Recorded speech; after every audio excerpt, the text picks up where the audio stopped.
right, I want to bring in Larry Haas now, former White House official. Good morning to you, Larry. Always great to have you with us. So Trump's frustration clearly palpable there as he was about to leave for the NATO summit following the announcement that he made yesterday, rather unexpectedly, that there had been a ceasefire agreed. What do you make of how all of this has played out? Well, it's really quite incoherent over the last couple of days.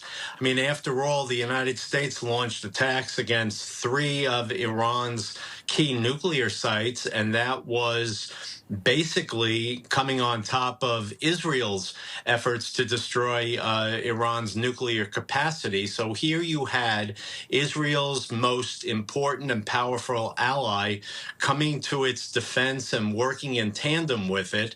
And then, short time later, as we've seen in your report, President Trump being tougher on Israel than on Iran, as if, one is not an ally and one is not an adversary. Somehow they're two equal annoyances. So, I think that the earlier effort showed, frankly, America at its best, standing by an ally and making the region a safer place by crippling Iran's nuclear capacity.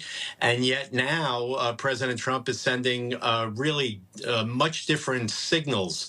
So if you're in Jerusalem, or you're in Tehran, or you're in Europe, where President Trump is going to be with NATO, you've got to wonder, what is the long-term U.S. strategy with regard to this or anything else? It's also worth noting that on board Air Force One, President Trump dialed back his comments around regime change in Iran.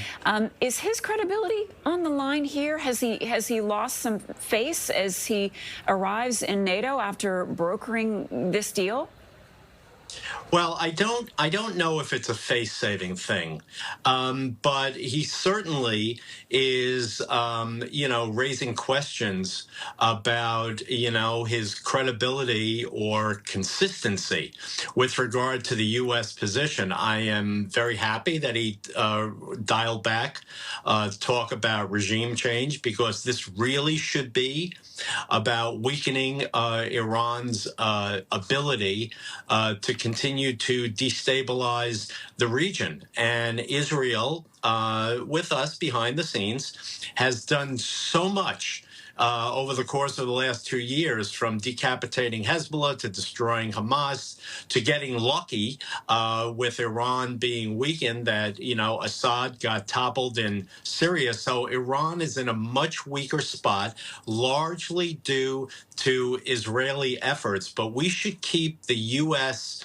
focus narrow and not get into problematic matters like regime change, where it looks like we are trying to change the region from the outside in an inappropriate way. Regime change would be welcome, but it needs to come from inside Iran, not imposed from the outside. So my last question then is, what do you think happens next? Qatar, the United States, is there still an opportunity for them to create some room for diplomacy between Iran and Israel?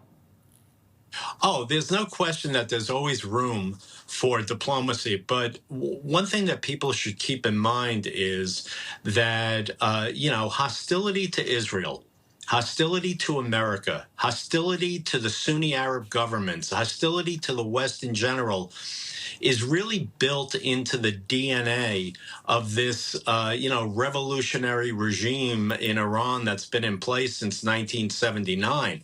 So we have to be realistic with regard to the possible fruits of diplomacy. But could we come to an agreement that at least keeps war off the table, and Israel and the IAEA and other parties, including, NATO and the United States, have the ability to monitor whether Iran wants to, restart its nuclear program clandestinely? Yes, if the elements are in place, we have a possibility for diplomacy. But, the hurdles are pretty large. These are two different viewpoints of how the world ought to run: the West versus a revolutionary regime in Tehran. Larry Haas is a former White House official. As always, great to chat with you, Larry. Appreciate your perspective and time.